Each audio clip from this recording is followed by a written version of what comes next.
So we need to have a conversation about triggers and boundaries and the intricate layers of patriarchal indoctrination. Let's talk about it. So for context, pause and read this. So David's comment came on a post that I did on another app, and here's what I wrote. Mike Pence unveiled his economic proposal. He wants to eliminate the EPA and incentives to address climate change, confirming once again that evangelicals not only do not care about this earth, they're leading the charge to destroy it. This is what Dominion theology looks like. To which David replied, I would hesitate to label all evangelicals something merely because of Mike Pence's political stance. Would you now, David? Now, somebody else with my lived experience might read that comment and think it's harmless, but that's you, not me. And the reason I'm making this video is to give you permission to look through things that are said to you through the lens of your lived experience. What do you need to create boundaries? What are you triggered by, and how are you going to respond to certain situations? And that's why I responded, and feel free to post on your page whatever you feel needs to be posted, and without hesitancy. The evangelicals who do not support Pence know that who they are, and I'm mutuals with a lot of them. And for me, that's really a harmless response. You know I have the gift of sarcasm, and that could have been a lot more sarcastic.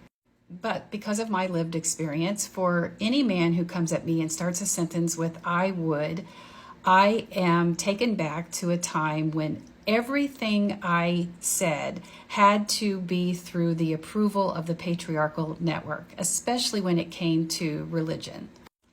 And David's response to my comment is actually very telling, because he says, it seems you've taken my comment to be adversarial, so I'll go ahead and mute you so I don't accidentally assume you're open to civil discourse again.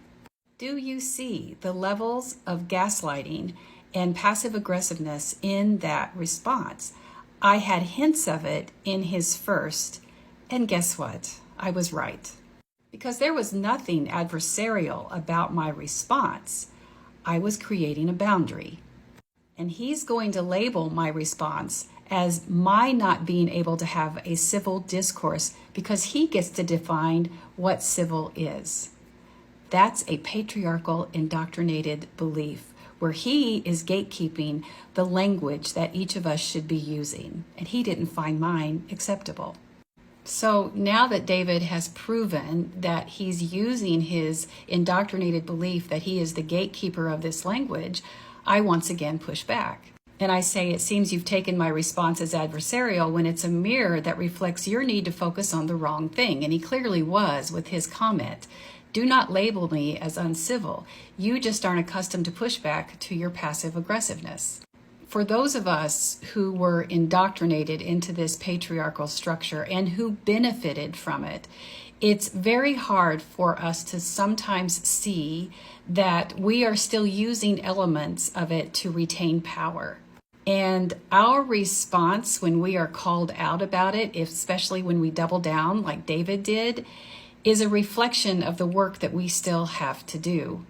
And I want to contrast that with this person's response. Now, this was on a private Facebook exchange, so I don't want to reveal their name, but I had pushed back on their comment regarding the Jason Aldean video, where he felt like he didn't think it was really that bad and he didn't understand why people were making such a big deal about it. And actually, my response was more direct towards this person, where I told him that he was coming from a place of white privilege and he needed to check that and try to understand people who have been historically oppressed and how they feel about it and not suffocate their voices.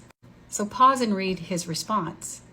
That is someone who's clearly doing the work to deconstruct from patriarchal indoctrination. And I have a cute little curly Q.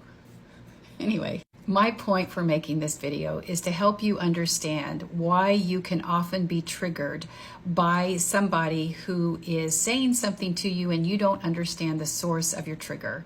Especially for those of us who are deconstructing from a high control evangelical type Christianity, you are not only healing from this patriarchal indoctrination, you are also trying to look in the mirror and see how you have benefited from it and start to deconstruct and decolonize from that.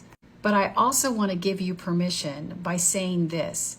You have the right to create boundaries around your person, regardless of how people feel about it.